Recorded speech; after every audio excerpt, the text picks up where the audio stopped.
এ কারণেই শয়তানকে দূর করতে হলে কিছু আমলের প্রয়োজন, যেমন 5 ওয়াক্ত নামাজ, সবসময় ওযু অবস্থায় থাকার চেষ্টা করা, কোরআন তেলাওয়াত করা নিয়মিত, সকাল সন্ধ্যায় আল্লাহর জিকির করা এবং প্রত্যেক ফরজ নামাজের পরে তাসবিহ তাহলিল করা।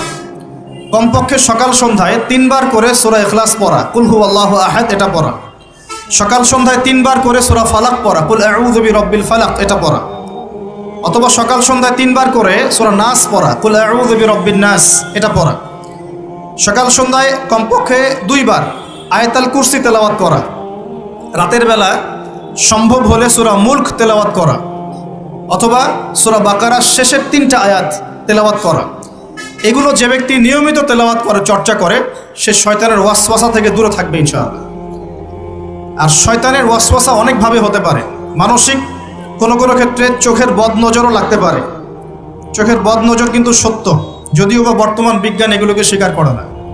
আর বিজ্ঞান কোনো কিছুকে স্বীকার করলেই আমরা মানব, আর স্বীকার না করলে মানব না, এটা একটা কুফরি আকীদা। কি আকীদা? কুফরি আকীদা। বিজ্ঞান, যুক্তি, দর্শন এগুলো আল্লাহর বিধানের আওতাধীন। আল্লাহ পাকের বিধান এবং ওহী বিজ্ঞান, যুক্তি, দর্শনের আওতাধীন নয়। এই কনসেপ্টটা মুসলিমদেরকে আগে ক্লিয়ার করতে হবে। আল্লাহ রাব্বুল আলামিন তার ওহীর মধ্যে যে জ্ঞান নাজিল করেছেন এটা চূড়ান্ত। কোনো জ্ঞান যদি এর ভিতরে পড়ে যায় সেটা আমরা গ্রহণ করব, যেটা এর বাইরে চলে যাবে সেটাকে গ্রহণ করার প্রয়োজন নাই।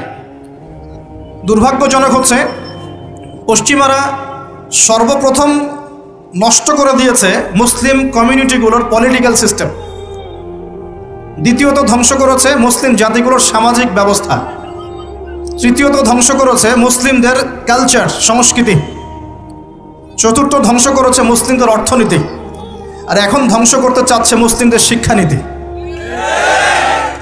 সর্বপ্রথম যে বিষটা দেওয়া হয়েছে পশ্চিমা সভ্যতা থেকে, সেটা হলো মুসলিমদের একটা কমিউনিটি ছিল ইউনাইটেড, এটাকে কেটে টুকরা টুকরা করে বিভক্ত করে ফেলা হয়েছে। এটা 1 নম্বর কাজ তারা করেছে। 2 নম্বর, পলিটিক্যাল সিস্টেমগুলোর মধ্যে বিষ ঢুকিয়ে দেওয়া হয়েছে। বিষ, এখানে ভাইয়ে ভাইয়ে মারামারি করবে। এখন ভাই ভাই, দুজনেই ভাই। আচ্ছা, 3 নম্বর করা হয়েছে কালচার। আমাদের যে কালচারগুলো আছে এই কালচারগুলোকে ধ্বংস করে দেওয়া হয়েছে। পশ্চিমা কালচারে সব কিছু চলছে, আমাদের চেহারা স্রোত থেকে শুরু করে আকীদা, আদর্শ, সব কিছুই, পরিবার, সব কিছুই। পশ্চিমা কালচার ছাড়া আমরা চলতে পারছি না। একটা বিয়ে হবে, সেই বিয়েতেও গিয়ে দেখবেন প্রথমে গায়রে মাহরাম, মাহরামের কোনো বাস বিচার নাই। যে যাকে পাচ্ছে হলুদ মাখাচ্ছে, ডিজে পার্টি হচ্ছে, ধুমধারাক্কা গান হচ্ছে। বিয়ের শুরুটাই হচ্ছে পশ্চিমা কালচার দিয়ে। প্রত্যেকটা সেক্টরে অর্থনীতি, আল্লাহ পাক ব্যবসা হালাল দিয়েছেন। আল্লাহ পাক দিয়েছেন যাকাত ভিত্তিক অর্থনৈতিক সিস্টেম, সাদাকা, ওশর, সাদাকাতুল ফিতর ইত্যাদি। এগুলো সব বাদ। এখন চলছে সুদ। কি চলছে? সুদ আর প্রতারণা, ঘুষ আর দুর্নীতি। এখানেও পশ্চিমা কালচার। আরেকটা কি? শিক্ষা। এখন শিক্ষার মধ্যেও আস্তে আস্তে সব পশ্চিমা কালচার ঢুকে দেওয়ার চেষ্টা করছে। আর আমরা কি করছি আসলে? আমরা আপোষে মারামারি কাটাকাটি করছি, আপোষে গীবত তহমত সমালোচনায় ব্যস্ত আছি। কে কার ভুল ধরবো, কে কাকে আন্ডারস্টিমেট করবো, কে কাকে অনলাইনে ধুয়ে রেখে দিব, এগুলোই আমাদের কাজ। তো আল্লাহ পাক আমাদেরকে বুঝ দান করুন, বোধ শক্তি দান করুন। আল্লাহ পাক যেন আমাদেরকে বোঝার তৌফিক দেন কোরআন এবং সুন্নাহর মধ্যে যে জ্ঞানটা আছে এটাই চূড়ান্ত। এর বাইরে অনেক জ্ঞান থাকতে পারে, সেই জ্ঞান আমরা নিব না এমন নয়। সেই জ্ঞানও আমরা নিব, কিন্তু যখন সেটা কোরআন সুন্নাহর মানদণ্ডে টিকে যাবে তখন নিব। দেখা যায় কোরআন সুন্নাহর সাথে সাংঘর্ষিক, সেই জ্ঞানটা আমরা নিব না। সিম্পল। কারণ আমরা তো মুসলিম, অন্যদের পরকালীন কনসেপ্ট নাই, অন্যদের পরকালের হিসেব নিকাশের ভয় নাই, তাদের পরকালীন কোনো চেতনা নাই। কিন্তু আমাদের আছে না? আমাদেরকে মৃত্যুবরণ করতে হবে, কবরে সওয়াল জবাব দিতে হবে, আমাদের হাসর, মিজান, পুলসিরাত আমাদের সামনে অপেক্ষা করছে। আর আমরা চাই জান্নাতে যেতে। কোথায় যেতে? জান্নাতে যেতে। তাহলে আমাদেরকে তো 8-10টা মানুষের মতো চিন্তা করলে হবে না, হবে? অতএব জীবনের প্রতিটা ক্ষেত্র আল্লাহ পাকের ওহীর বিধানে যে চলবে, ইনশাআল্লাহ সে সফল। দুনিয়াতেও সফল, পরকালেও সফল ইনশাআল্লাহ। আর আমরা ইসলাম কারো উপর জোর করে চাপিয়ে দিব না। দিব? ইসলামের মধ্যে জোর জবস্তি নাই। লা ইকরাহা ফিদ্দিন, দ্বীনের মধ্যে কোনো জোর জবস্তি নাই। সত্য মিথ্যাকে স্পষ্ট করে উপস্থাপন করতে হবে। যার মনের মধ্যে আল্লাহ পাক হেদায়েত দিবেন সে সত্যের পথে চলে আসবে ইনশাআল্লাহ। যাকে আল্লাহ পাক হেদায়েত দিবেন না, তাকে আপনি হাজার দিন বোঝালেও সে সত্য গ্রহণ করবে না। অতএব ফাযাক্কির ইন্নামা আনতা মুযাক্কির, আল্লাহ পাক বলেছেন তুমি উপদেশ দাও, তুমি শুধু উপদেশ দাতা মাত্র। লাস্তা আলাইহিম বিমুসাইতির, তুমি কারো প্রতি দারোগা নও, কাউকে চাপিয়ে দিতে পারবে না। ফাযাক্কির ইন নাফাআতিয যিকরা, উপদেশ দাও যদি উপদেশ কাজে লাগে। সায়াযাক্কারু মান ইয়াখশা, যে আল্লাহকে ভয় করে সে অচিরেই কিন্তু উপদেশ গ্রহণ করবে। আল্লাহ পাক আমাদের সবাইকে আল্লাহর উপদেশ অর্থাৎ কোরআন সুন্নাহর ওহীর জ্ঞান অর্জন করার তৌফিক দান করুন এবং সেই জ্ঞান অনুযায়ী আমল করার তৌফিক দান করুন। আল্লাহ পাক মানুষ সৃষ্টি করে কি করেছেন সেটা জানার আগে আমরা এটা জানবো যে আল্লাহ রাব্বুল আলামিন যখন একা ছিলেন তারপর আল্লাহ পাক কি করেছেন, জানতে ইচ্ছা করে না? আচ্ছা, আজকে আমরা হিস্ট্রিটা বলছি, শুনুন। আস্তে আস্তে আমি যুবকদের দিকেও আসবো এবং সমকালীন প্রেক্ষাপটেও আসবো ইনশাআল্লাহ। আর সবশেষে আমরা ফিনিশিং দিব এইভাবে, সমকালীন প্রেক্ষাপটে আমাদের করণীয় কাজগুলো কী কী। আল্লাহ পাক আমাদেরকে বোঝার তৌফিক দেন।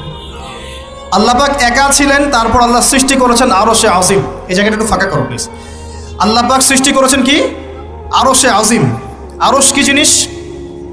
যেই আরশের ছায়ায় আল্লাহ পাক কিয়ামতের মাঠে 7 শ্রেণীর মানুষকে ছায়া দিবেন, যেদিন এই ছায়া ছাড়া অন্য কোনো ছায়া থাকবে না। আরশটাকে একটু বুঝি।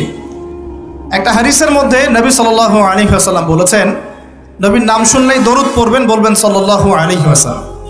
নবীজি বলছেন, দেখো এই পৃথিবী থেকে প্রথম মহাবিশ্বের দূরত্ব হচ্ছে 500 বছরের পথ। কত বছর? 500 বছর। এভাবে দ্বিতীয় মহাকাশ থেকে তৃতীয় মহাকাশ দূরত্ব 500 বছরের পথ। এইভাবে প্রত্যেক আসমানের মধ্যে দূরত্ব হচ্ছে কত বছরের পথ? 500। সপ্তম আসমানের উপরে আছে সিদরাতুল মুনতাহা। কি আছে? এটা একটা কুল গাছ, বড়ই গাছ। নাসা আবিষ্কার করতে পেরেছে, অতএব বিশ্ববাসী বিশ্বাস করবে না। নাসা যদি কালকে বলে হ্যাঁ পাওয়া গেছে সিদরাতুল মুনতাহা, তাহলে বিশ্ববাসী বিশ্বাস করবে। একটা শিরকি দর্শন চলছে, কুফরি দর্শন। ও যখন বলবে হ্যাঁ তখন সবাই বলে হ্যাঁ, যখন তারা বলে না সবাই বলে না। আল্লাহ পাকের ওহীর জ্ঞানের কোনো মূল্য নাই সবার কাছে, ইল্লা মাশাআল্লাহ। সিদরাতুল মুনতাহার উপরে আছে কুরসি। কি আছে? কুরসি। আল্লাহ পাকের কুরসি, যেটা আপনি আয়াতুল কুরসির মধ্যে পড়েন, ওয়াসিআ কুরসিয়ুহুস সামাওয়াতি ওয়াল আরদ, মানে আল্লাহ পাকের কুরসিটা আসমান জমিনকে ঘিরে রেখেছে। আর বলে রাখি যে প্রত্যেক ফরজ নামাজের পর যে আয়াতুল কুরসি পড়ে, জান্নাতে যাওয়ার জন্য তার একটাই বাধা, মৃত্যু। মৌত হয়ে গেলে জান্নাতে চলে যাবে ইনশাআল্লাহ। একটা হাদিস আসছে, রাত্রেবেলা ঘুমানোর সময় কেউ যদি আয়াতুল কুরসি পড়ে, সারা রাত আল্লাহর পক্ষ থেকে একজন ফেরেশতা তাকে পাহারা দিবে ইনশাআল্লাহ। এই ফেরেশতা তো দেখা যায় না, দেখা যায়? তো কয়দিন পর যদি বলে যে যা দেখা যায় না তা বিশ্বাস করা যাবে না, আসলে কিন্তু এপিস্টেমোলজি তাদের এটাই, যা দেখে না তা বিশ্বাস করে না। পশ্চিমারা কি ফেরেশতায় বিশ্বাস করে? কেন করে না? এটা তো একটা প্রশ্ন, উত্তরটা আমি বলছি আপনাদেরকে। কারণ তাদের জ্ঞান তত্ত্ব হচ্ছে যা চোখে দেখি না, যা পরীক্ষা নিরীক্ষা পর্যবেক্ষণে আসে না, তার কোনো অস্তিত্ব নাই। এটা ওদের ফিলোসফি অফ এডুকেশন, শিক্ষা দর্শন। এটাকে আমরা ফিলোসফির ভাষায় বলি এপিস্টেমোলজি বা জ্ঞান তত্ত্ব। জ্ঞান তত্ত্ব টিচার যারা আছেন তারা বুঝবেন, তাদের জ্ঞান তত্ত্ব এমন। আর আমাদের জ্ঞান তত্ত্ব উল্টা, টোটালি ডিফারেন্ট। আমরা কি বলি? আমরা বলি ওয়াকুলিল হাক্কু মির রাব্বিকুম, সত্য আল্লাহর পক্ষ থেকে আসে। আমরা বলি যে অদৃশ্যে বিশ্বাস না করা পর্যন্ত কেউ মুমিনই হতে পারবে না। ইমানের কয় পিলার? ইমানের কয় পিলার? 6 পিলার। আমানতু বিল্লাহি, আল্লাহর প্রতি বিশ্বাস করলাম, ওয়া মালাইকাতিহি, তার ফেরেশতাগণের প্রতি, ওয়া কুতুবিহি, আল্লাহ পাকের আসমানি কিতাব সমূহের প্রতি, ওয়া রুসুলিহি, আল্লাহ পাকের রাসূলগণের প্রতি, ওয়াল ইয়াউমিল আখির, পরকালের প্রতি, ওয়াল কদরি খায়রিহি ওয়া শাররি, তাকদীর বা ভাগ্যের ভালো মন্দের প্রতি। এই 6টার একটাও কি চোখে দেখা যায়? আল্লাহকে দেখেছেন? ফেরেশতা দেখেছেন? আমাদের নবীকেও কি দেখেছেন? শুধু কোরআনটা আপনি চোখের সামনে দেখছেন, আর কিচ্ছু আপনি দেখছেন না। পরকাল দেখেছেন? তাকদীর ভাগ্য দেখেছেন? কিচ্ছু দেখি নাই। এই 6টা পিলারে বিশ্বাস না করতে পারলে কেউ মুমিন হতে পারবে না। পারবে? আলিফ লাম মিম যালিকাল কিতাবু লা রাইবা ফি হুদাল লিল মুত্তাকিন। কারা মুত্তাকি? আল্লাযীনা ইউমিনুনা বিল গায়বি। এই যে 6টা গায়েবে যারা বিশ্বাস করে এরা হলো মুমিন, মুত্তাকি। তাহলে আমাদের জ্ঞানের ভিত্তিটা কি? আমরা অদৃশ্য বিশ্বাস করি, আর ওদের জ্ঞানের ভিত্তি হচ্ছে ওরা চাক্ষুষ যা দেখে তাতে বিশ্বাস করে। এই জায়গাতেই তো পার্থক্য জ্ঞানতাত্ত্বিক। এই কারণেই ওরা ফেরেশতায় বিশ্বাস করে না, আল্লাহ বিশ্বাস করে না, নবী রাসূলগণে বিশ্বাস করে না। তারা বলছে আল্লাহর সন্তান আছে, নাউযুবিল্লাহ। হ্যাঁ, তারা আসমানি কিতাবে বিশ্বাস করছে না, তার ধর্মের কনসেপ্টে বিশ্বাস করছে না। তারা পরকাল, পুনরুত্থান, হাসর, কিয়ামত, মিজান, পুলসিরাত কিছুই বিশ্বাস করে। বিশ্বাসগত পার্থক্য এখানে। এখন মুমিন মুসলিম হিসাবে আমরা বিশ্বাস করি আল্লাহ পাকের ফেরেশতা আছে না নাই? আছে। এখন এই ফেরেশতারা 8জন ফেরেশতা, বড় বড় 8জন ফেরেশতা, তারা আল্লাহ পাকের আরশটাকে ধরে রেখেছে। কয়জন ফেরেশতা? 8জন। এই 8 জন ফেরেশতা আল্লাহর আরশকে টেনে নিয়ে আসবে কিয়ামতের মাঠে। বলেন সুবহানাল্লাহ। আল্লাহ পাকের এমনও ফেরেশতা আছেন যারা একটা ফুৎকার দিবে, জাস্ট একটা ফু, এক ফুৎকারে পুরো মহাবিশ্ব ধ্বংস হয়ে যাবে। এত শক্তিশালী ফেরেশতা আছে আল্লাহ পাকের। আমরা যখন মায়ের গর্ভে ছিলাম, এরকম একজন ফেরেশতাই আল্লাহর পক্ষ থেকে রূহ নিয়ে এসে মায়ের গর্ভে ফুঁকে দিয়েছে এবং আল্লাহর হুকুমে 4টা বিষয় লিখে দিয়েছে। আমরা প্রত্যেকে যখন মায়ের গর্ভে ছিলাম, বয়স ছিল 4 মাস 10 দিন। আমরা তো সব ভুলে গেছি এখন এগুলো, মাত্র 4 মাস 10 দিন। এখন শরীরে শক্তি আছে তো, এই জন্য শৈশব বাল্যকাল সব ভুলে গেছি। আবার একদিন শরীরে শক্তি থাকবে না, তখন আবার আল্লাহ আল্লাহ করা শুরু করো। 2 দিন ডায়রিয়া হলেই আল্লাহ আল্লাহ শুরু হয়ে যায়। যখন মানুষ সুস্থ থাকে আল্লাহর বিরুদ্ধাচারণ করে, আল্লাহ বলতে কেউ নাই। ঠিক আছে? তো ওই ফেরেশতা লিখে দিয়েছেন 4টা জিনিস আল্লাহর পক্ষ থেকে। 1, সেই ব্যক্তির হায়াত কতটুকু হবে। 2, দুনিয়াতে রিজিক পাবে, কি কি রিজিক পাবে। 3 নাম্বার, তার কাজগুলো কি কি হবে, দুনিয়ায় কি কি কাজ করবে সে।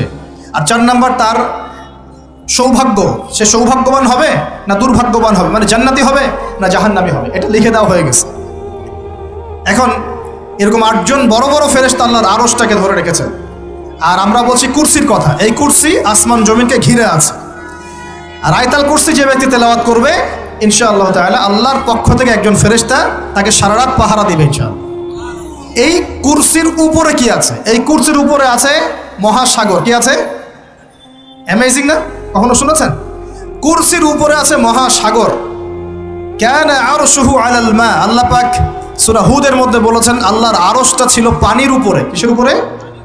এই মহাসাগরের গভীরতা নবীজি বলছেন এটা হচ্ছে 500 বছরের পথ। কত বছর? 500 বছর গভীর। আর আমরা যে সাগর দেখি, এই সাগরের নিচে কি আছে কে বলতে পারবে? এই সাগরের নিচে কি আছে? এই সাগরের নিচে আছে আগুন। কি আছে? আগুন। কিয়ামতের মাঠে এই বঙ্গোপসাগরে আগুন লেগে যাবে। মানুষ কি বিশ্বাস করতে পারে? এখন যে সাগরটা দেখছেন পানি ভর্তি মহাসাগর, এখানে আগুন লেগে যাবে। আগুন দিয়ে সাগর জ্বলতে থাকবে। কিয়ামত যদি কেউ চোখে দেখতে চায়, সে যেন সূরা তাকবীর পড়ে। কোন সূরা? সূরা তাকবীর। আমপারায় দেখবেন সূরা তাকবীর আছে। ইযা শামসু কুবিরাত ওয়া ইযা নুজুমু কাদারাত ওয়া ইযা জিবালু সুয়িরাত ওয়া ইযা ইশারু উত্তিলাত